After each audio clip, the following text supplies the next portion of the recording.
Good evening, everyone. My name is Atira Mohammed from Institute for Research and Development of Policy, the host for today's forum. IRDP is an independent and not-for-profit think tank based in Kuala Lumpur who are much driven to produce evidence-based research and lead the conversation on public policy that helps build a more sustainable, equitable, and prosperous Malaysia. Feel free to follow us on Facebook, IRDP Malaysia, to know more on what we are doing. So for tonight, we are honored to have distinguished speakers for this forum, Professor Dr. Jomo Kwame Sundaram, a research advisor at Khazanah Research Institute, and Dr. Carmelo Ferlito, who is a senior fellow at the Institute for Democracy and Economic Affairs, IDEAS, who is also a CEO of Center for Market Education. This forum tonight on Will Printing Money Save Malaysia will be moderated by Professor Hans Genberg, a professor of economics at Asia School of Business. And now, without further ado, I will pass the floor to our honorable moderator, Professor Hans Genberg, to start this session. Thank you. Thank you very much, Atira. It's a real pleasure and honor to be here this evening to moderate this discussion on whether printing money will save Malaysia. Before turning to the speakers, I'd like to say just a few words introducing the topic, the way I think about it. And I would like to ask two questions relative to the title, which is very intriguing. So it's, will printing money save Malaysia? So then I ask myself, save Malaysia from what? And I think that's an issue that we will hopefully get to throughout the evening. And you can ask very separate questions about saving Malaysia from what? It could be saving Malaysia from the economic consequences of the current coronavirus crisis. It could be maybe saving Malaysia from inequality, saving Malaysia from getting stuck in the so-called middle income trap. And so then the question is, can printing money do any of these things? Or all of them for that matter. And then the second question is, what does printing money actually mean? It's usually meant in the economics profession that the central bank is financing government spending by issuing debt or buying the debt that the government issues to finance government spending. And that again raises the question: if there is any reason why the central bank should finance government spending by buying up the debt, should it do it in all circumstances, or should it just do it in certain circumstances? I mean, in historical situations, during wars, for example, that's fairly standard response of central banks. But what about during pandemics like we have now, or more generally during as a general policy strategy? And of course that links up to something that has been sort of buzzing around the economics profession and for that matter the political even more in the United States most recently, something called the modern monetary theory. Which links the printing of money with government budget deficit spending. Now, so that's my introduction, and I would like to turn to our distinguished speakers. They have already been introduced. Dr. Jomo, the research advisor at Khazanah, and Dr. Ferlito, Carmelo Ferlito, who is the CEO of the Center for Market Education here in KL.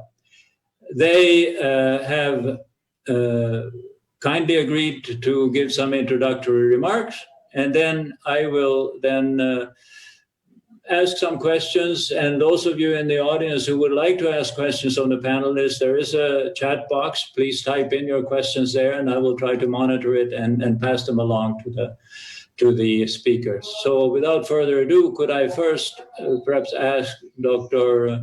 Ferlito to give his introductory remarks.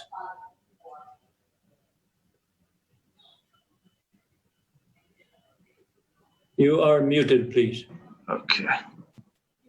But he says I cannot unmute. Okay. Okay. Yeah, no, it's fine. Okay. That's fine now. Okay.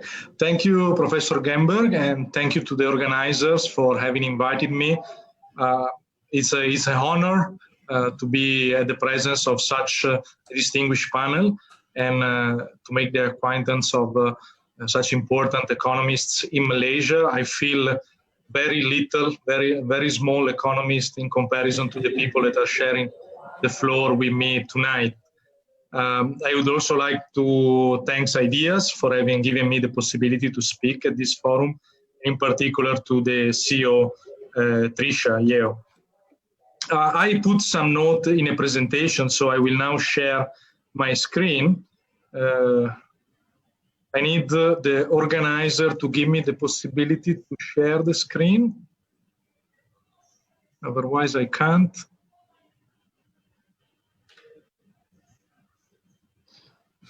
Please host. I need to. Yep. Yeah, we're getting on it. Okay. Sorry.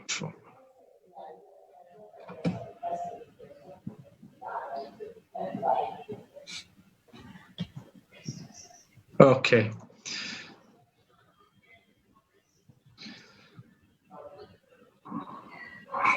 Okay, this is my screen.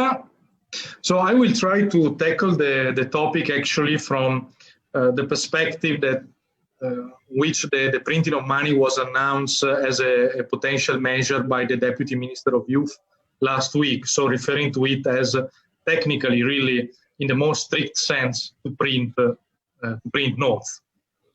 And this is my starting point. So I will make first a premise on printing money. And printing money is indeed often presented as an heterodox approach, be opposed to the mainstream view. And in this sense, it is part of the dichotomy that is presented between heterodoxy and mainstream economics as a conflict between economists that are pro-state intervention and free market economists. But allow me to say that this is a wrong dichotomy. So the difference between heterodoxy and mainstream is much deeper, is more methodological, and what is called the mainstream economic framework can be used both to justify central planning and to justify free market approaches.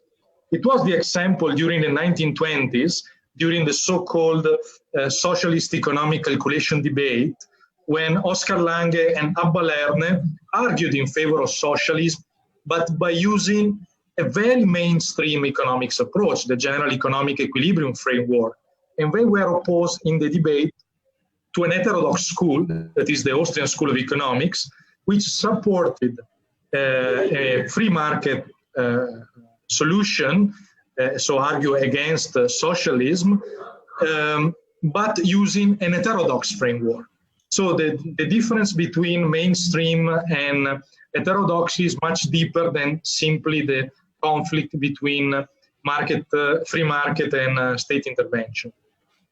So under certain perspective, the MMT, as it was described, is not really heterodox economics. It can be also defined as a pro-intervention mainstream economics, if we follow mainstream economics as GEE or the faith in the maximization, following the definitions that were given in example from the right by Derek McCloskey and from the left by Professor Hodgson. So this was a theoretical premise. Now, back to basic. Why, and probably you have read on the paper, I argue against the idea of printing money intended as printing notes. And I think that the essential and basic point is the inverse relation between value and quantity. So the more you have of something, the less you value it. And you all know probably the paradox of value, why water is very useful and it costs nothing, and diamonds that are useless, they cost a lot. So the importance of scarcity in determining value. So I argue that printing money and inject money into the system will give the illusion of richness for a certain period of time, but the additional expenditures that individuals will do with that money will drive prices up. In the best scenario, the increase in prices will offset the additional quantity of money. In the worst scenario, the real value of money will be severely deteriorated, which means, to explain it simply, that the people's purchasing power will be diminished. Everybody will be poorer. We had an experiment in Italy on something similar when we, with the system of the escalator, we linked wages and inflation. It means that automatically wages were increased following the inflation rate during the 70s and the 80s. This drove a double-digit inflation in Italy and eventually a very high interest rate. And let's not forget that high interest rate punish the borrowers. Okay? So everything becomes more expensive for everybody. On the other side, I want also to clarify, because someone, being a mainstream, being a free market economist, someone may think that I embrace the monetarist approach, so Milton Friedman and so on, but this is not the case. So I'm also not an advocate of liquidity creation by lowering the interest rate. My background is closer to the Austrian School of Economics, which believes that artificial manipulation of the interest rate creates very harmful consequences for the economy, not only because it creates inflations, but also because it generates an unsustainable boom, which will turn into an economic crisis. Now, as MMT was mentioned, I will just give a few notes, a few critical notes on it. A very simple definition. According to the MMT, a government that issues its own fiat currency can always fund itself with that currency.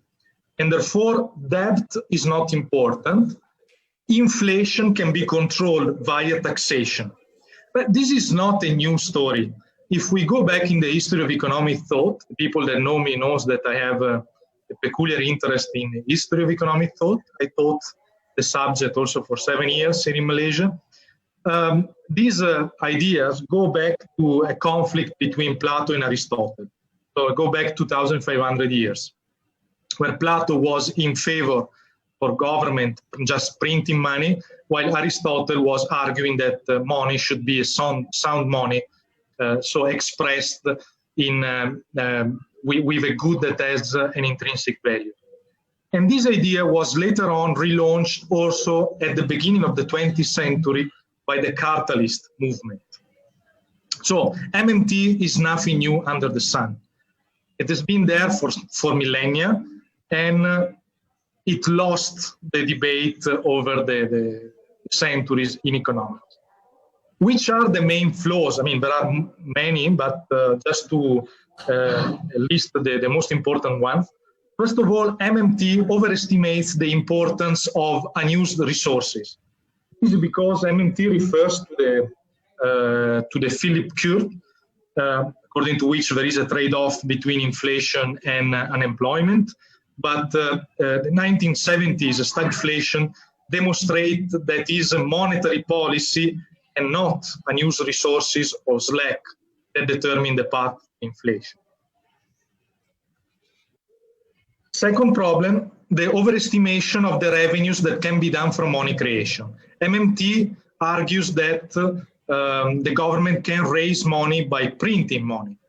And a recent paper, later I can also supply the references, show that the maximum revenues that the government can make from printing money is 4% of the GDP, but these revenues will generate a 266% inflation. So the trade-off analysis obviously goes against it.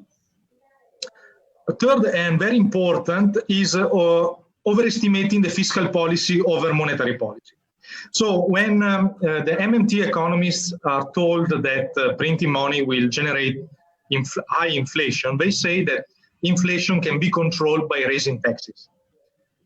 However, this was a path that was tried by Lyndon Johnson in the 1960s, but inflation persisted. And the USA were able to control inflation only under the rule of Volcker in the Federal Reserve by controlling the money supply, not the interest rate, but directly the aggregate of money. Number 4, MMT economists overestimate the political ability to control inflation. So if inflation can be controlled by raising taxes, who is that government that would raise taxes during a period of high inflation? Obviously, no government, no democratic government at least, will have the courage to implement such a measure. Number 5, there are too few safeguards against the risk of excessive public debt. Let's not forget that high debt drives to higher taxation or higher inflation in the future, putting a cap on the growth potential. Under this perspective, many quote the example of the USA, but let's not forget that the USA have a special privilege that counterbalance the size of their debt. The fact that the US dollar is a global reserve currency. So there is a demand for dollars dictated by the fact that the dollars is used as a global reserve currency. Number 6, MMT advocates interest rate near zero forever. But this is a contradiction with the capitalistic system. So the implementation of MMT would drive toward more extensive government control over the economy, or something like a state-controlled capitalism, as in the Chinese model. Finally, some applications. I think that given these premises, what we should do for Malaysia, what we should aim for Malaysia, and what we should save Malaysia from is saving Malaysia from flat growth, stagnation, and rising poverty. So prosperity has to be our common goal. It's not the time for ideologically driven debates like MMT yes, MMT no, and etc. We all have to pursue a common goal, which is sustainable growth to create prosperity and opportunities for all. So under this perspective, inflation is not the way to go, because inflation makes everybody poorer. But I would also add a geopolitical reflection. So inflation and a weak currency would drive investment away from the country, together with other bad policies that Malaysia is implementing, in example for expatriates. And we have recently observed the signing of the RCEP, which is obviously calling for a strong ASEAN. And a strong ASEAN or a strong Malaysia require monetary stability. We cannot have a geopolitical rising role for ASEAN and for Malaysia with a weak currency. In particular, if ASEAN wants to have an important role in RCEP and not to leave it to China alone.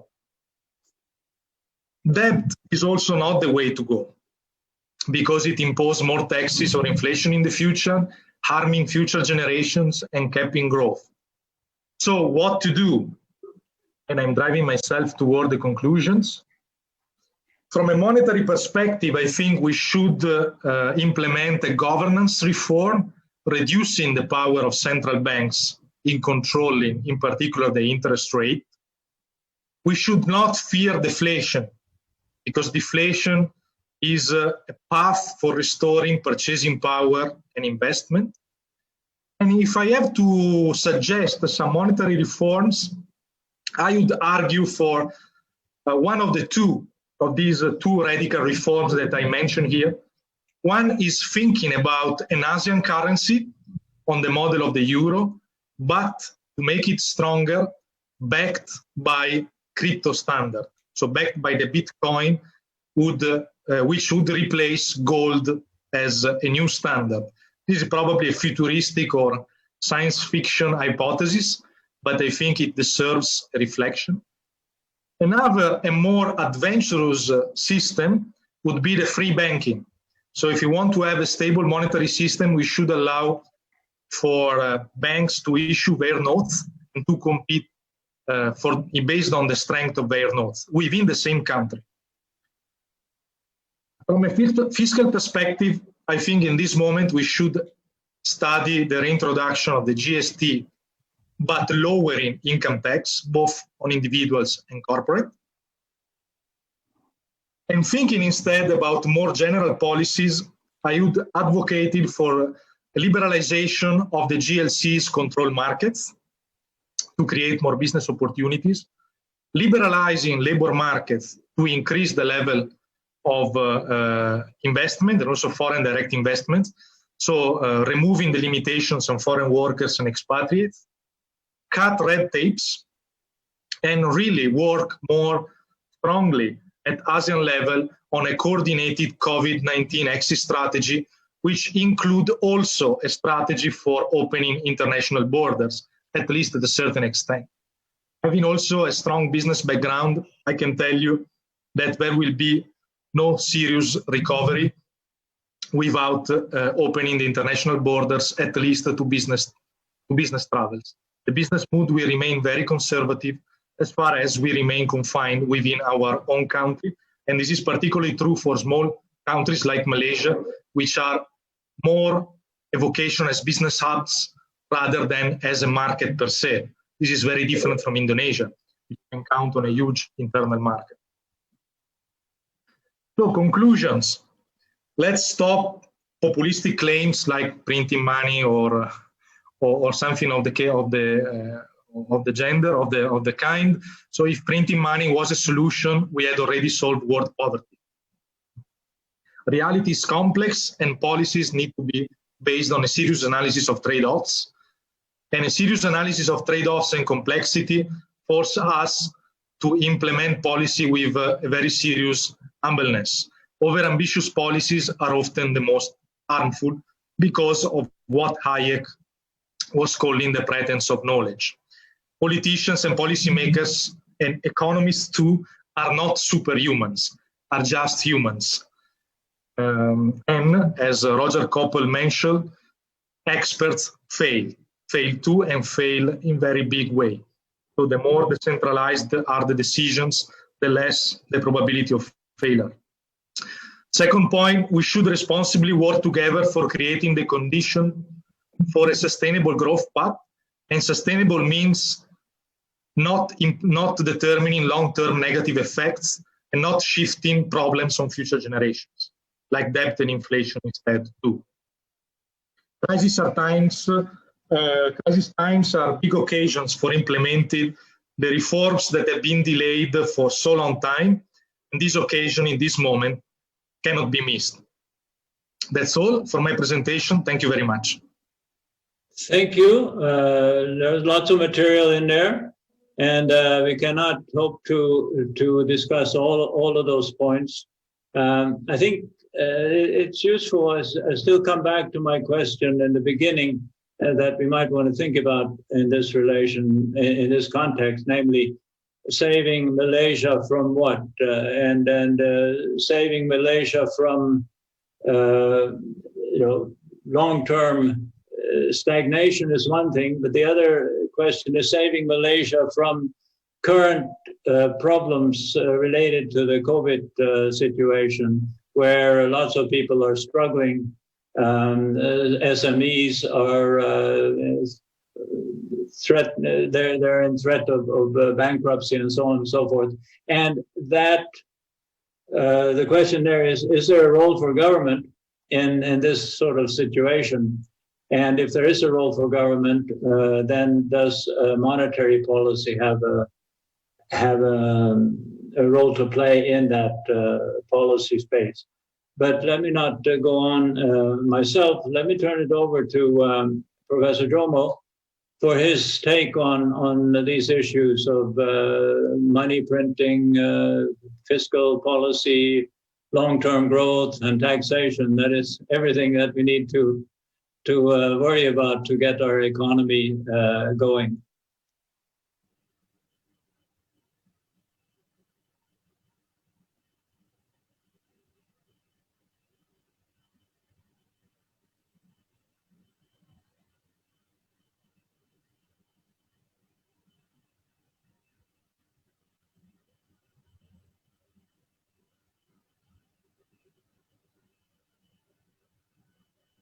Hear me now?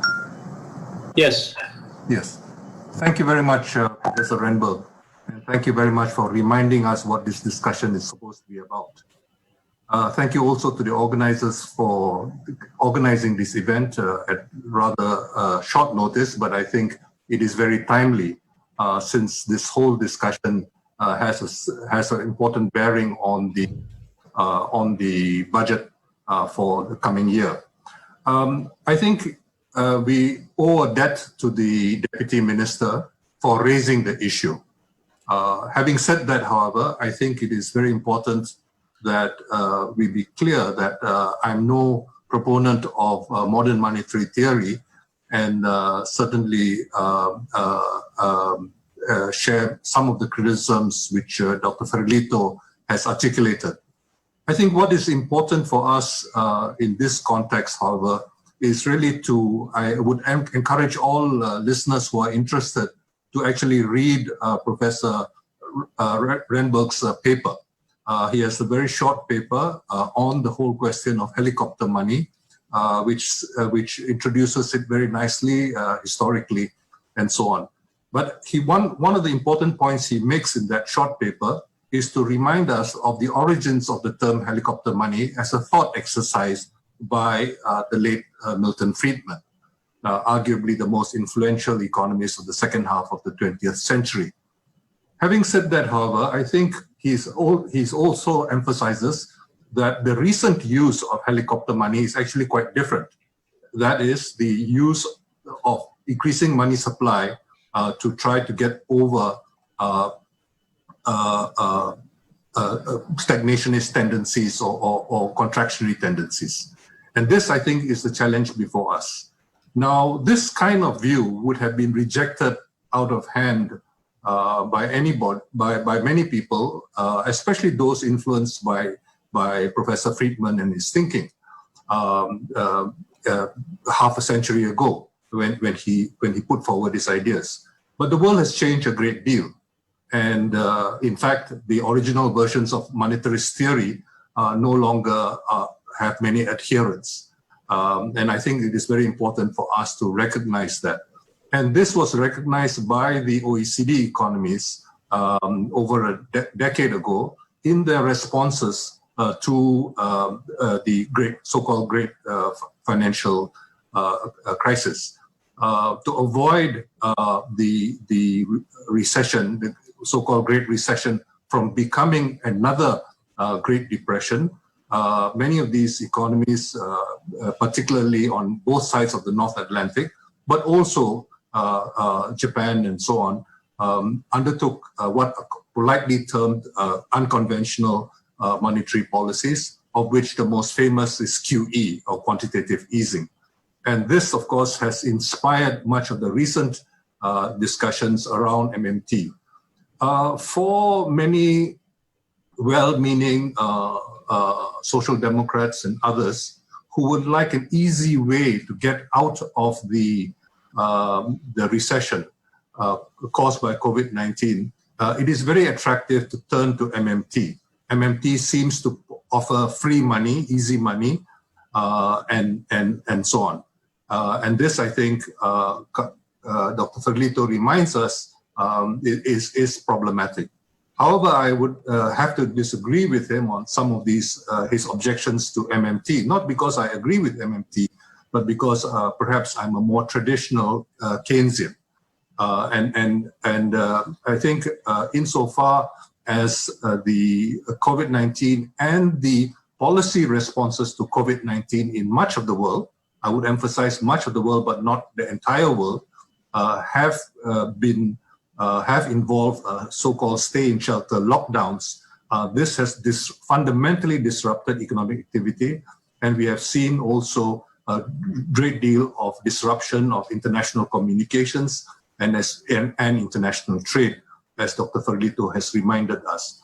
All this, however, doesn't mean that we can come to the same conclusions. And I think it is important to recognize that in Malaysia, at least, the main response, at least in March and April this year, was really monetary.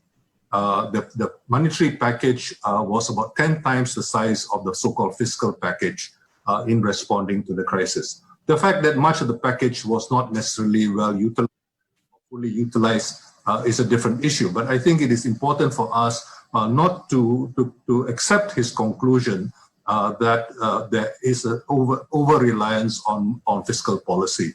In fact, I would strongly argue that we have not had appropriate fiscal policy.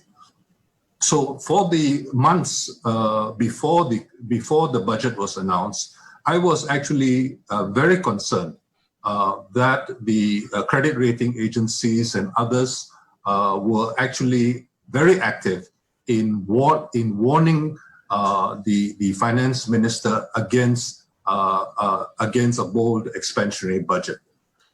This, I think, and I have no regrets about doing so.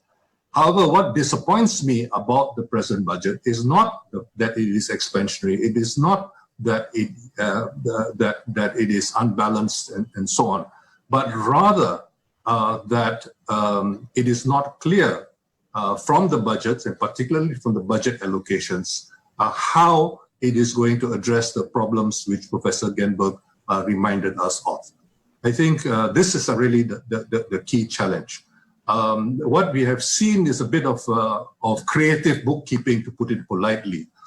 Some items which were previously under operating expenditure moved to development expenditure and deemed to be development expenditure, and where the current expenditure or operating expenditure portion was correspondingly reduced to give the appearance of budgetary balance. I think it is important for us to think about fiscal balance in the medium term, and I strongly favor counter-cyclical fiscal policies. But counter-cyclical fiscal policies involve discipline, discipline to undertake taxation, a discipline to actually tax, and also very importantly, a discipline to impose unpopular policies when things are going well. That's the whole point of being counter-cyclical, not being pro-expansionary all the time. And this is the problem which Malaysia has. Ever since the Asian crisis of 97-98, we have been running greater and greater budget deficits, and the budget and the debt limit has been raised. Now, in and of itself, these limits are arbitrary, and I have no problems with raising the debt limit. The question is, what do you do with the increased debt? And this is where I have a great number of disagreements. Now, the second point in this connection, of course, is the fact that a lot of government debt and the discipline of the fiscal discipline afforded by the parliamentary process over government debt only applies to what was called government debt. It does not apply to government guaranteed debt, which is what much of the public sector has been borrowing. So there has been a great deal of borrowing for so-called government guaranteed debt. Now, some of this is justifiable. Some of this is justifiable because, for example, it involved long-term infrastructure investments. But some of these infrastructural investments were basically jobs for the boys. rather than needed.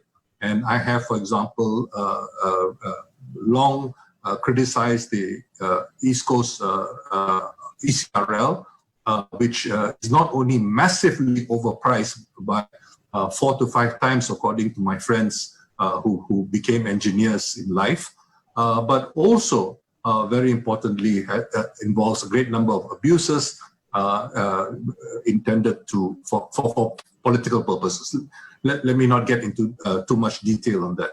So we basically have a situation where the real problem, coming back to the question of what do we do with the money, is really the key question. It's not, and this Professor Genberg addresses when he talks about he talks about the fiscal processes and the importance of the fiscal processes and the importance of targeting.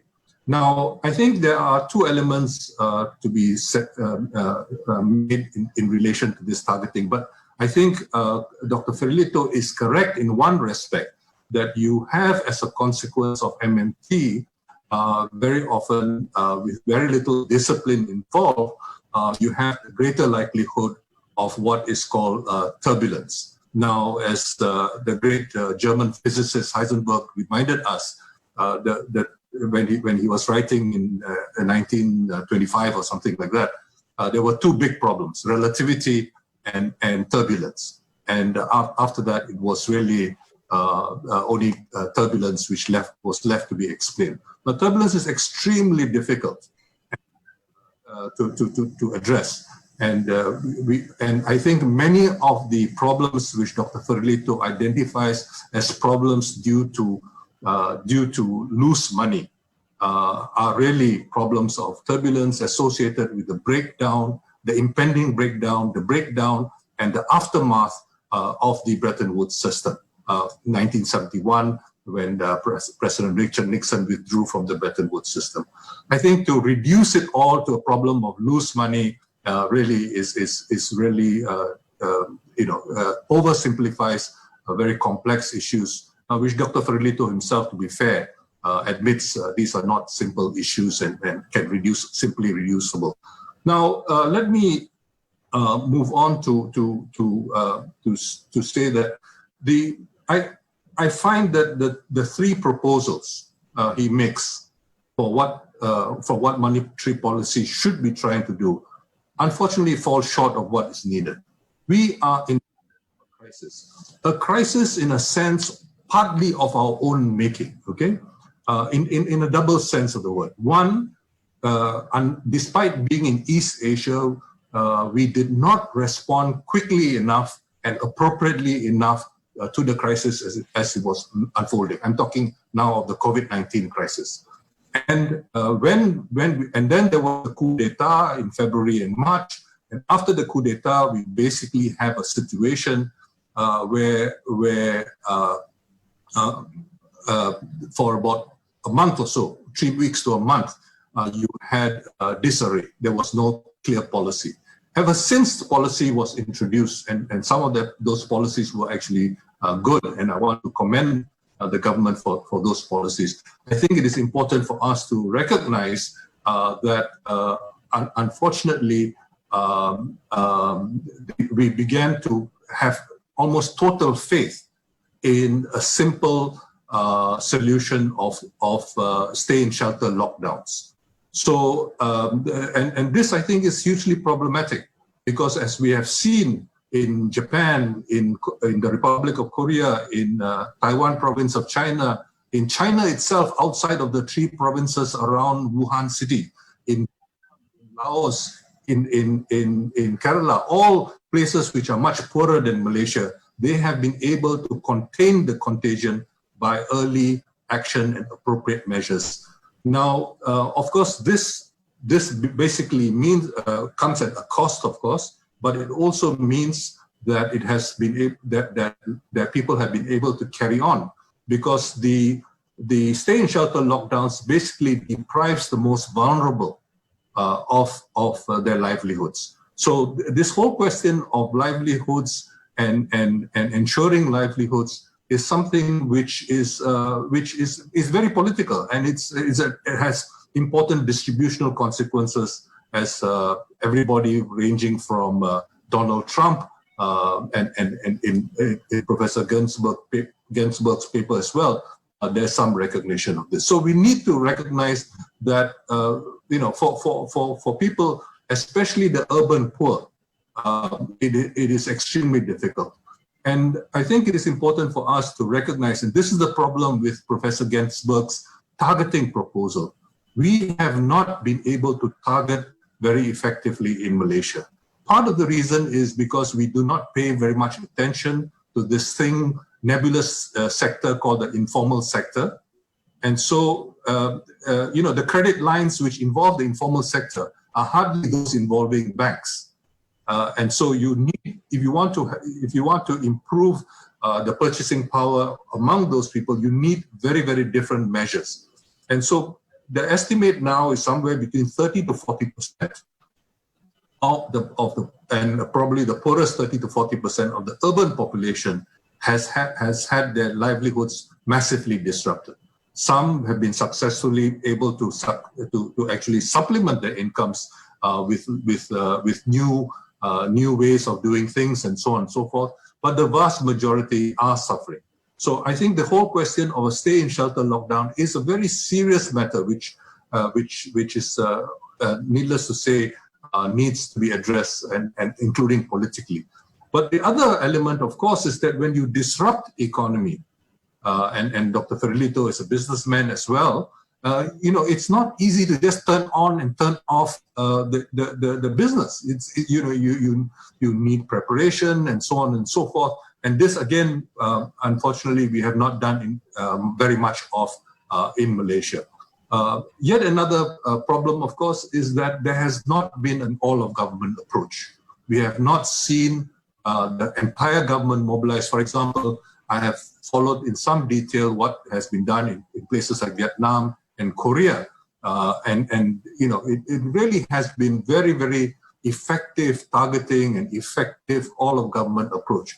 But here it has largely been left to the public health authorities and the Home Affairs Ministry to handle many of the issues. And so the disruption, for example, to education has not been addressed very satisfactorily.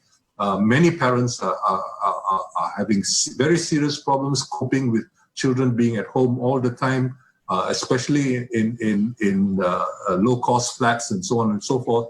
And less than 10% of the population actually has access to equipment which allows them to follow online classes. And so we are actually massively depriving a significant share of our young population of their life chances in very, very fundamental.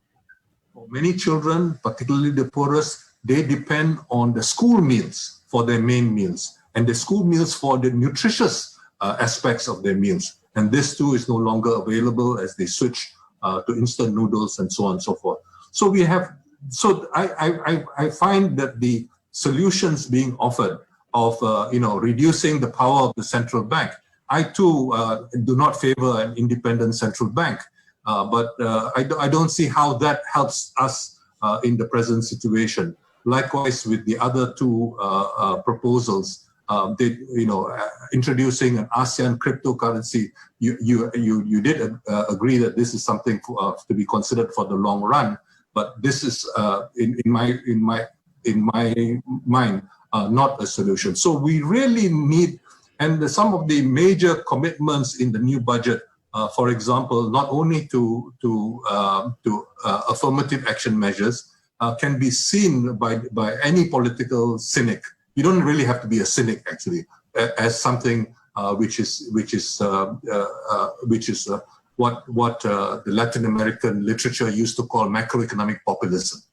Okay, and so you have perhaps 3/5 of the population being taken care of in name, but the vast majority of them will not receive very much from these supposedly ethnic affirmative action measures. And then there's a fairly significant chunk for example, for research and development. Research and development, and by the time you get on stream with research and development, it will take a long time. I have been lamenting, and I published 2 books about 2 decades ago, lamenting the neglect of technology policy, but certainly jacking up research and development at this stage is hardly the most important priority. So I think the government got it right in April when it talked about relief and recovery. In Malay, prihatin and penjana. That basic 2 thrusts were basically correct. And we have to see how fiscal policy and monetary policy can contribute to that in the least potentially harmful way. I think it might be best for me to stop here so that we can have more of a debate on many of the issues which Dr. Ferlito raised and you have raised, Professor Renberg, in your paper. Thank you. Thank you very much. Again, extremely wide-ranging and interesting and important comments. Let me perhaps take a couple of minutes to explain a little bit my where I come from in these issues. I think, first of all, I would say that there's no disagreement between the 3 of us, I would say, and between the economics profession in general, that prosperity cannot be generated by monetary policy. Prosperity depends on technological progress, entrepreneurship, investment in infrastructure, and all those things which are essentially either private sector driven or, to the extent there are government involved, has to do with long-term investment prospects. So I don't think that is an issue. What is more at issue is what to do in the immediate when we are facing what we are facing now, hardships of the SMEs, hardships of individuals. Governments are trying to do their best, hopefully, to relieve some of these hardships, and that costs money. That has to be and that has to be financed.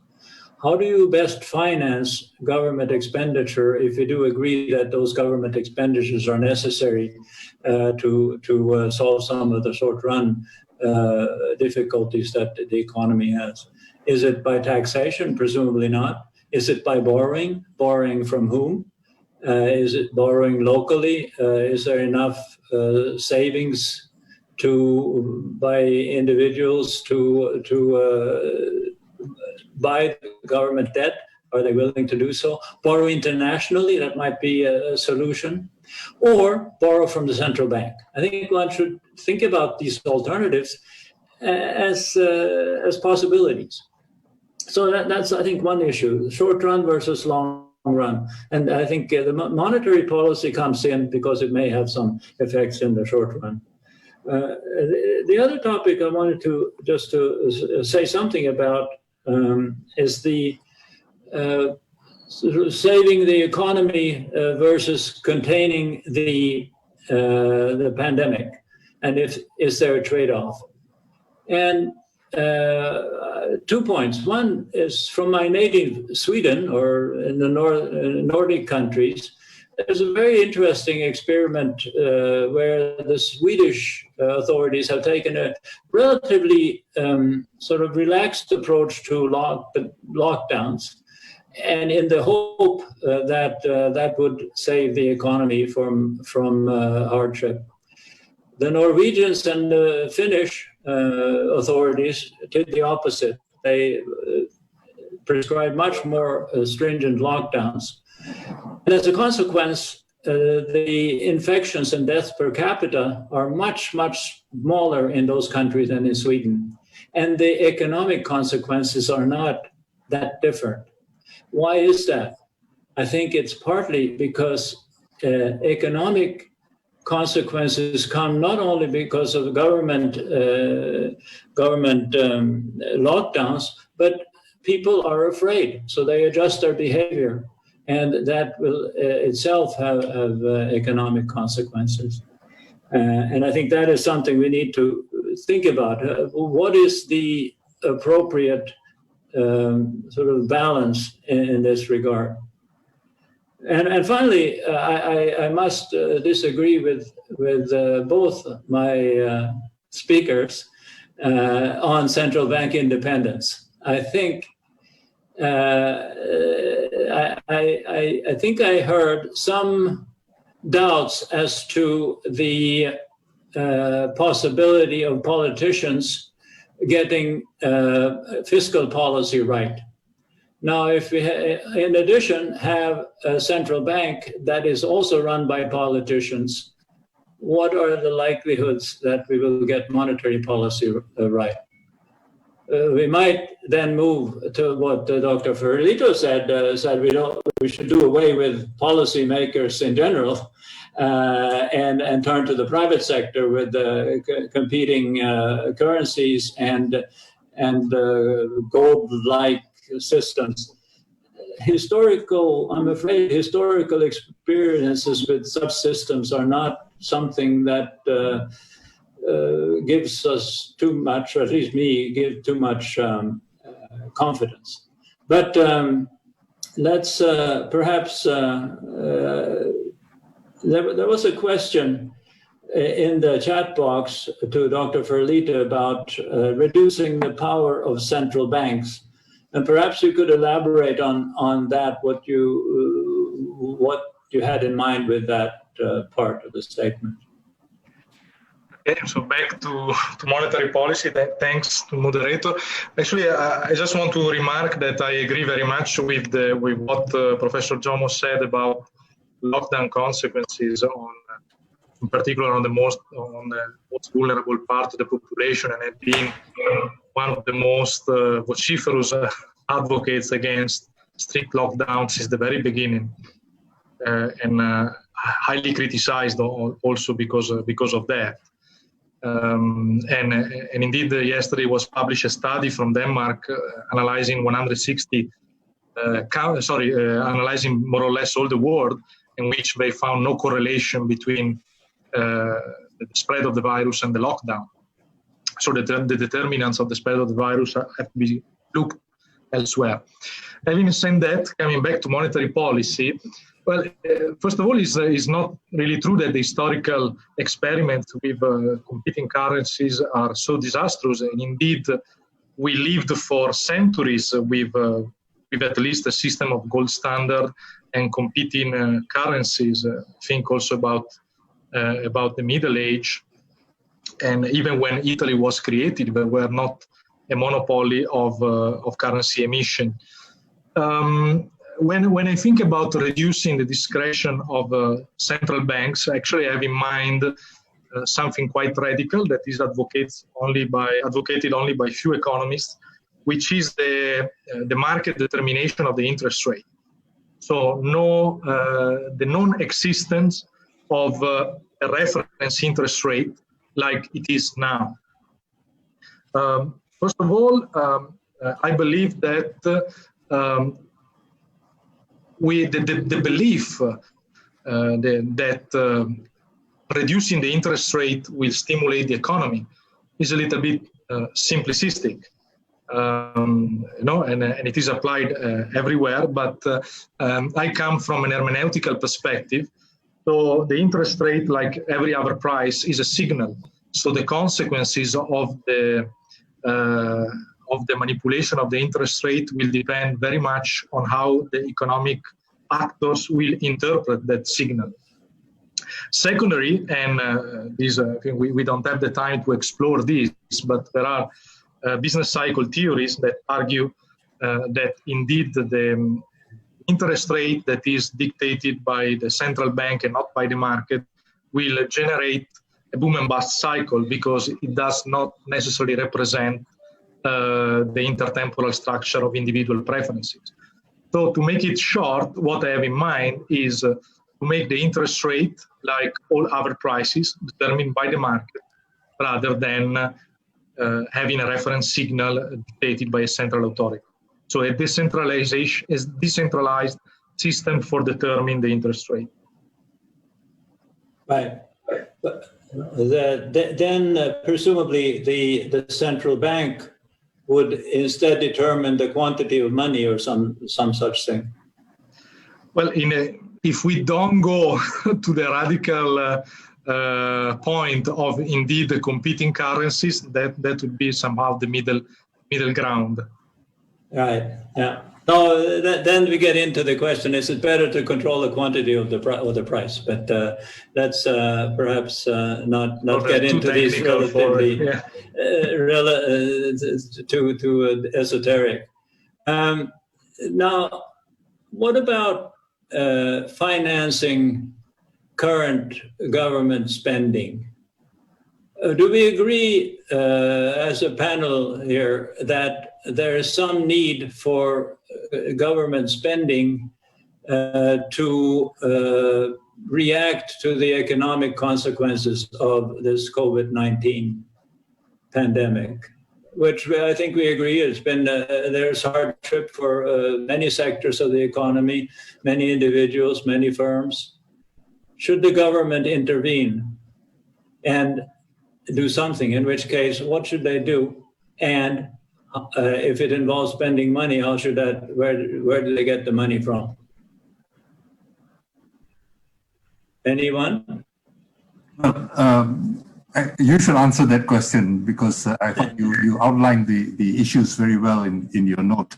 But basically, I mean, obviously, I'm very strong on the need for government action, for government intervention, and this is perhaps where Dr. Ferlito and I disagree most. But I share many of his concerns about the MMT and abuse, and hence I hesitate to go of MMT, and I agree with him about many of the problems. But I think, as you know, that my position being a more Keynesian position, which is always complicated in such an open economy like Malaysia's, the implication of a Keynesian position basically is that you have you do it until you get back to to full employment basically.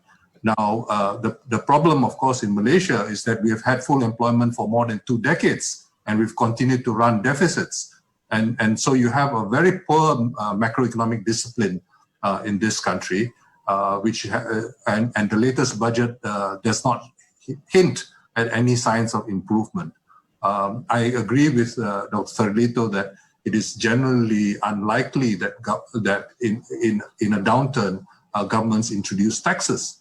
But I don't see any great difficulty, for example, in having a universal basic income supplement, a temporary one, not a permanent one, but a temporary one. Could be made available, and then on the one hand, and then at the same time taxing the top 30%, let us say, through the income tax mechanism, and so you basically provide that liquidity, which is so badly needed because we are in a way caught in a liquidity trap, and that's precisely why I'm also open to both either money finance fiscal policy or bond finance fiscal policy. The reason why I hesitate about bond finance fiscal policy is that there is in many countries the option of the central bank buying the government bonds, and this should be available in this country. But unfortunately, the rules, if I'm not mistaken, of the laws of this country do not allow that to happen right now. But this can easily be amended by Parliament to allow that. But there has to be checks and balances. There have to be mechanisms to discipline this, and this is why I find that simply objecting to because of the real problems of increasing money supply, simply objecting to that and warning about the threat of inflation and so on and so forth is not a solution to the crisis, as you have reminded us with your probing reminders. So it is a problem. I would also say that this threat of deflation, which Dr. Ferlito talks about as he welcomes deflation. I don't welcome deflation. I welcome disinflation, but I do not welcome deflation. And this, I think, is where, again, we have a bit of a difference. But I think on the question of central bank independence, this is really secondary to our discussion today. But what has central bank independence meant where it has become a reality? It has really meant independence of government, of the government of the day, but not independence of the financial sector. So it is the financial sector which is so responsible for the problems we face, and it's really the bifurcation between finance and the real economy, which is at the root of the problems which we face in the world, arguably for the last few decades. And this I think is part of the problem, and why I do not wish for the power of finance to be enhanced by having so-called central bank independence. It's certainly not independence from financial markets. It's independence from the government of the day. That's all it is. And this was, in Malaysia, there was a very interesting debate about maybe 16, 17 years ago between the report made by central bank, by Bank Negara on the one hand, and the report of the Securities Commission on the other, which was basically pushing very hard for a bigger role for securities markets and stock market and so on and so forth, which has been the problem in many of the countries in the world. The final point I would like to make, you reminded us of how Sweden has continued to go for herd immunity, but not in the way that Boris Johnson did before the Imperial College of London study came out in the middle of March. If I understand what is happening in Sweden, there are protections for the more vulnerable people. Although we often say that this virus does not discriminate on the basis of race, etc., it does discriminate against older people like you and I, Mr. Moderator. We have to, we might seem very self-interested, but I do think, there are differences in public policy, and that's why just doing something is not good enough. We have to do the right thing. It is understandable that it was good enough 8 months ago when this whole crisis began. But today, to just continue with more of the same, I'm afraid that's not good enough for me, and I suspect for most Malaysians. Thank you. I'm going to come to you in a moment, Dr. Ferlito. There's a question, Professor Tan Sri Sharif Kasim, who I'm sure you know, former Secretary General of the Malaysian Treasury, would like to ask a question. So perhaps if he could unmute himself and speak and raise his question to the panelists. Tan Sri?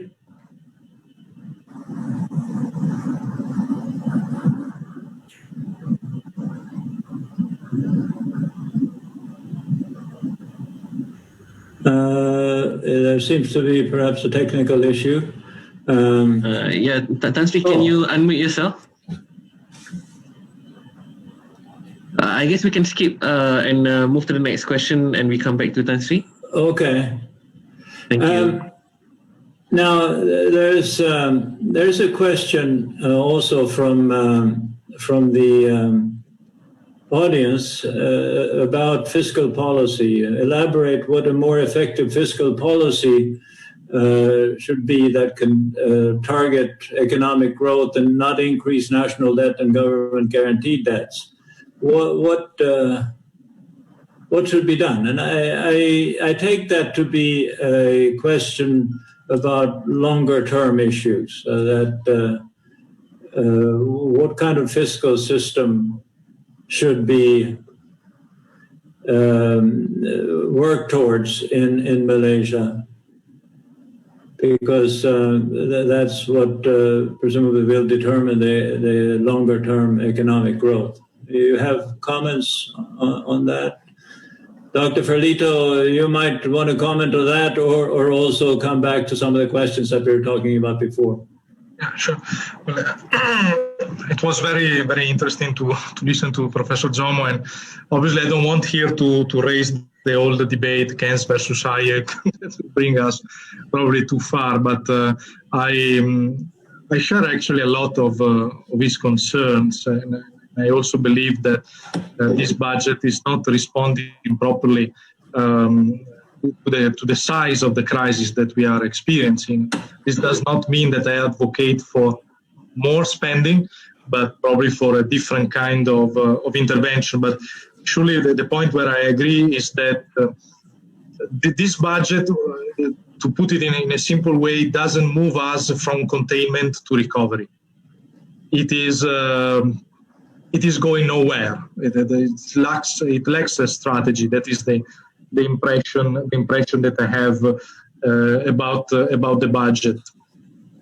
Then looking at the long term, obviously, so for a moment, going beyond the argument of the day, so the crisis generated by the lockdowns after COVID-19, imagining a fiscal system for the future Malaysia, I in generally tend to prefer indirect taxation because I think that a point that is needed in this moment is nudging in favor of increasing saving.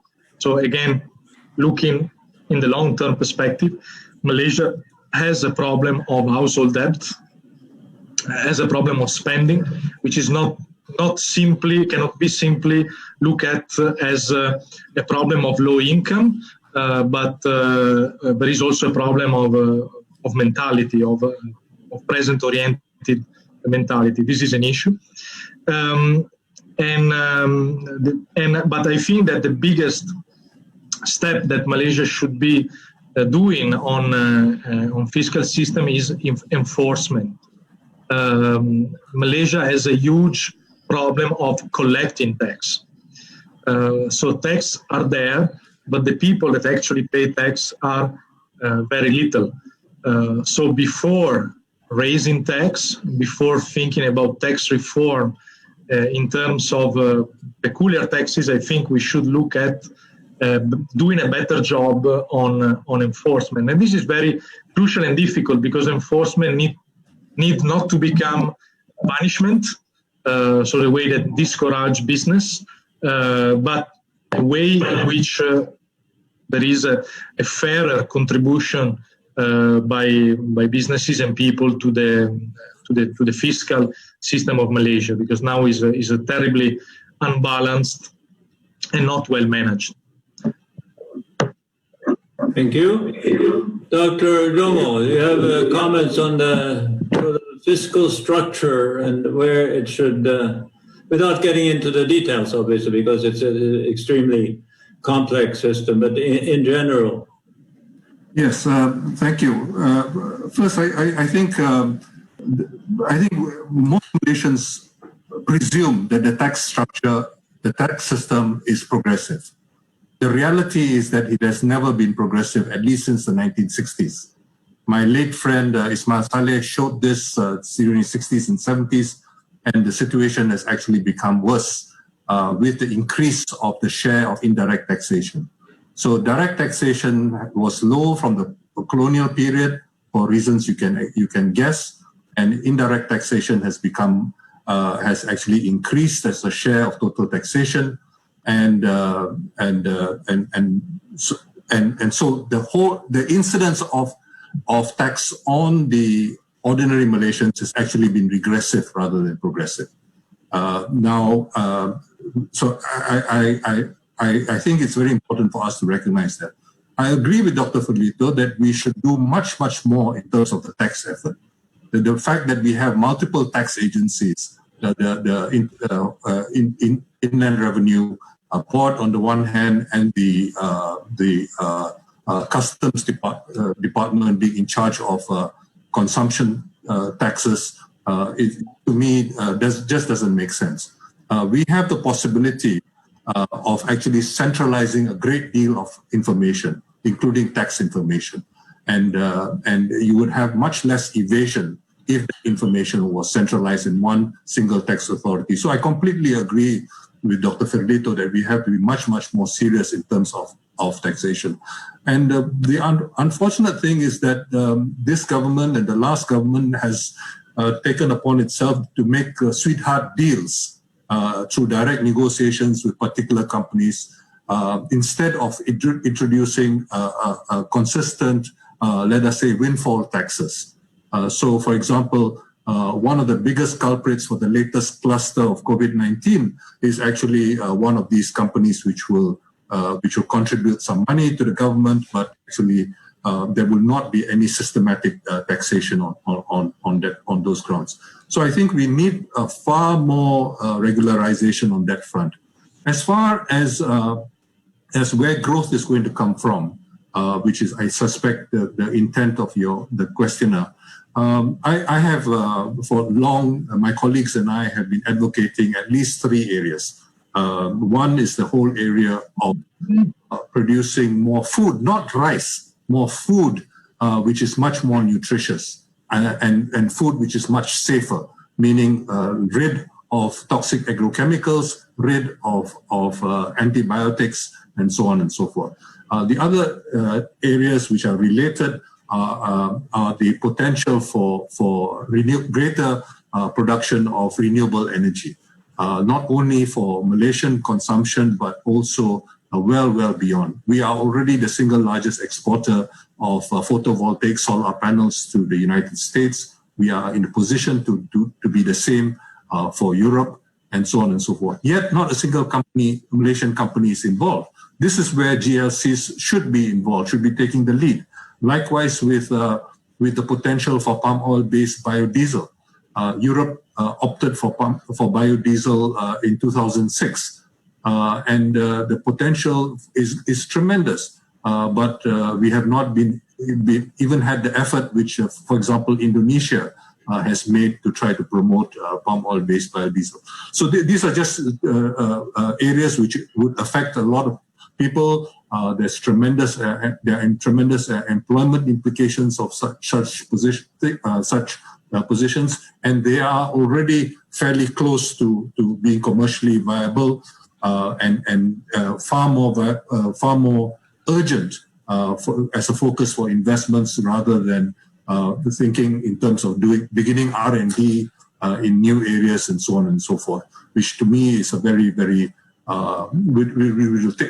which is important to do, but we should take far to bear fruit. Thank you. Thank you. The Asia School of Business is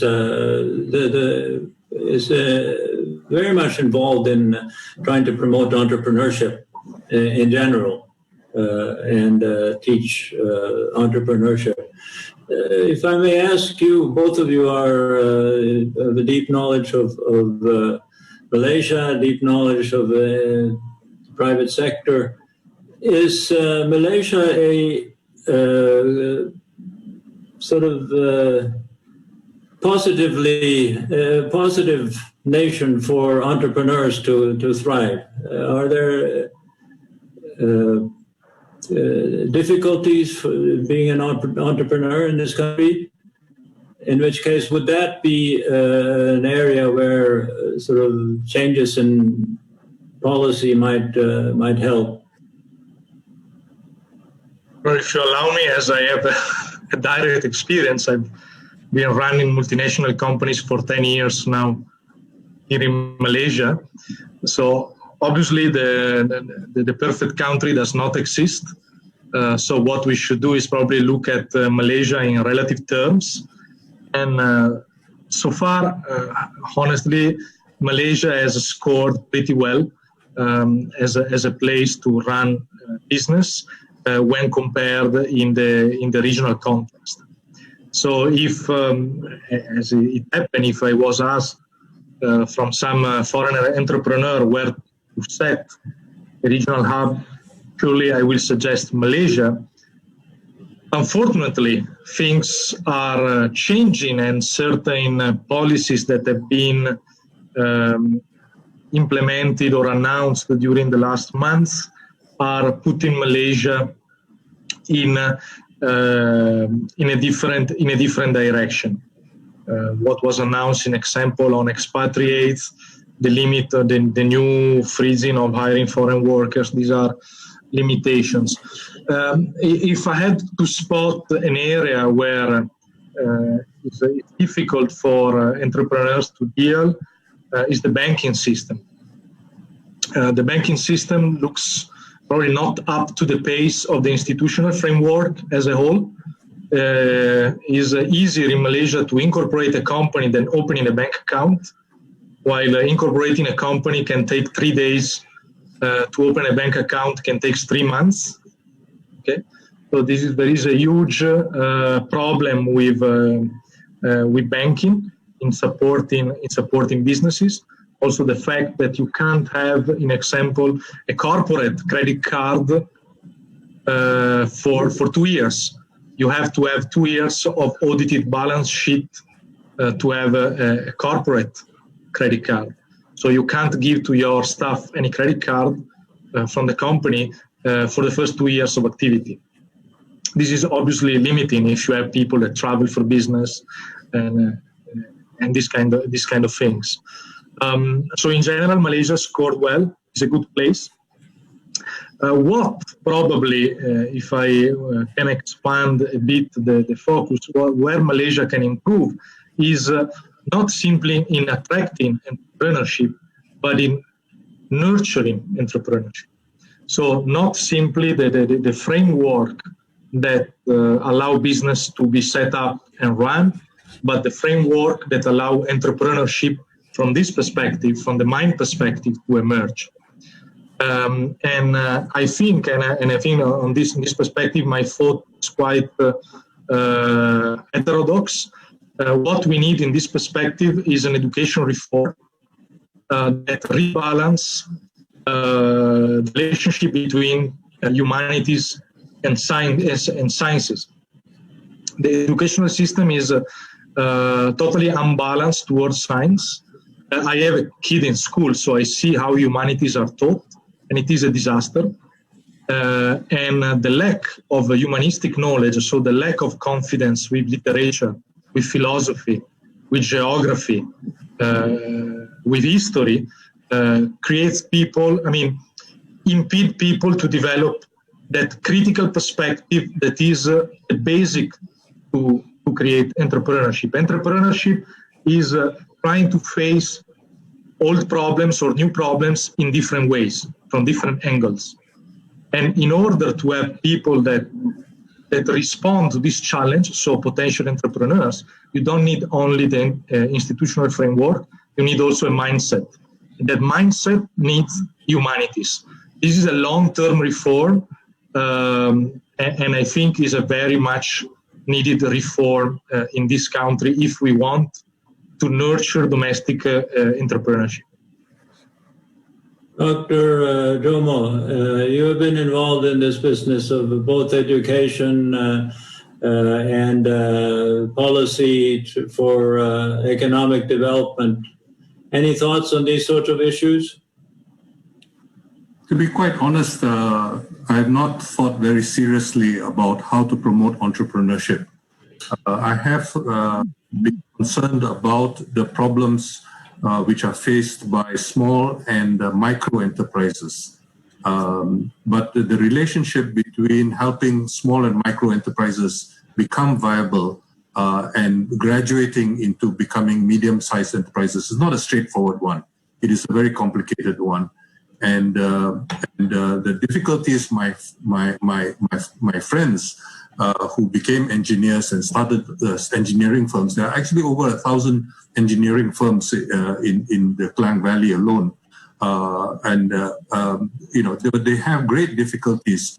And unfortunately, although we have a proliferation of agencies, of well-meaning people in many of these agencies, it is not clear to me that these agencies have been very effective in supporting the broad range of enterprises needed.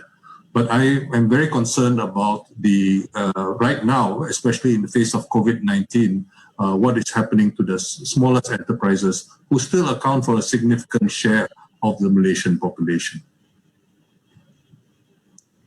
What is, do you see a risk as a result of the current pandemic, lockdowns of partly a lockdown of schools, and you mentioned earlier, Dr. Jomo, that some school children don't have access to internet and therefore cannot follow instruction online to the extent that has to be done. What do you think about the long-term consequences of that for Malaysia generally, but for maybe income inequality, because obviously the lower strata of society are the ones that are suffering from that particular problem more than higher income people who can afford other types of education and learning mechanisms. Thank you. Again, it's a question which troubles me, but which I don't have very firm and strong conclusions about. Obviously, over 90% of children without the basic facilities for internet access, for meaningful internet access, are going to be significantly deprived of facilities. But there are also a whole range of ancillary problems relating to the fact that the whole routine of schooling and so on has been disrupted. And I would agree completely with Dr. Ferlito that the emphasis in Malaysian education, I think, is rather skewed in ways which are not very healthy. The need for a broad appreciation for the humanities is sorely missing. There is a fetish almost with science education, but the relationship between science and technology is very poorly thought through, and there's a fetish with certain types of products. How many papers you get published in journals, and so on and so forth, rather than your ability to communicate with your others. And I remember some years ago that there was a survey done of social science journals, and it was found that the average number of readers, other than the assigned reader, was only less than 4. So I mean, we are in a self-referencing kind of framework, which is not terribly good, and almost 30% of well over a quarter of the population it now achieves tertiary education. But even at an earlier level, I think we don't have the kind of balance which is desperately needed. And this is one area where I think we have a great deal to not only from the Scandinavians but also from your neighbors, the Finns, who with relatively little time spent in school, but with tremendous results. But it means taking primary school education seriously. It means taking preschool activities seriously. It means thinking through the whole process of education as increasing a lifetime education. And of course, there is this other challenge, the other related challenge of the future nature of work. What was work going to be like as we are going to be increasingly displaced by automation, by mechanization and digitization? What all this implies is something which, I must admit, I've not thought through seriously enough. My colleagues have much more to say about this than I do, and I have a lot to learn about this. Thank you. Dr. Ferlito, we're getting towards the end of the allotted time, so and we have really covered a lot of ground, starting with MMT and central bank monetary policy into fiscal policy and educational policy. So we've almost solved all the problems of the Malaysian economy. But any parting thoughts that you would like to convey? Well, on the last point, this last point is related, on the consequences on children, and I look actually not only at children in underprivileged families, but there is an issue that covers everybody, this disruption. I don't believe in online learning. I'm a ferocious, I was about to withdraw my kid from school, but I let him do an online school because it's the only way that he can see his friends and talk to his friends online. My condominium doesn't allow visitors, so my kid has been basically locked in the house for almost 1 year, not seeing our kids. So we are faced a big issue if this situation is prolonged in terms of the social attitude of the future generations, because being deprived of social contacts for so long will create social difficulties in kids. And this is a problem, of course, it's a broad problem, but it's a problem also for the economy, because people that are not able to interact with reality, who have social interaction, so seeing problems beyond the screen, they will not able to do anything good for the country. So the disruption on education needs to be seen really, really from a broad perspective that is going to affect the future of our country, because it affects the social mindset of our kids. Thank you. I think we have only 3 minutes left, and I won't try to. First of all, I won't try to summarize the discussion. It's been extremely rich and very interesting. I think all the participants will take away from the discussion what they, it's a personal sort of appreciation of what has been said. I certainly have enjoyed listening to both of you, and thank you very much for your insights. I'd like to perhaps end on two things. One is an advertisement for a seminar that will, a webinar, sorry, it's going to be online, but tomorrow on the topic of monetization, and it's at the Asia School of Business, asb.edu.my. If you're interested, you can sign up. And it's a professor from MIT who is going to speak on that issue related to not so much of MMT itself, but it's more about monetization of fiscal policy and so on. Secondly, and lastly, I'd like to just end by saying that personally, I think the Malaysian authorities have done quite a good job on the question of trying to limit the effects of the pandemic and the spread of it. Thinking about where our son is living in California, in the United States, it's a total disaster.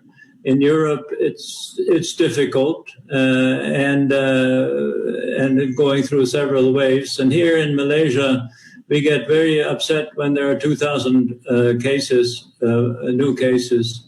And of course, we should get upset. But I think personally, I think that it's been well handled, and I'm happy for that. Since Dr. Jomo reminded me I'm in a particularly vulnerable age group. But with that, let me again thank you very much for your insights, for participating in this discussion. And let me end by turning it over to our friends, the organizers. I saw briefly our MC. Yeah. Okay, thank you. So over to you for the final words. Tonight for such a fruitful discussion, and to the audience who stick with us till the end, thank you. So tomorrow we will publish the summary of this discussion. So yeah, stay tuned for that. And thank you so much, and stay safe, everyone. Yeah.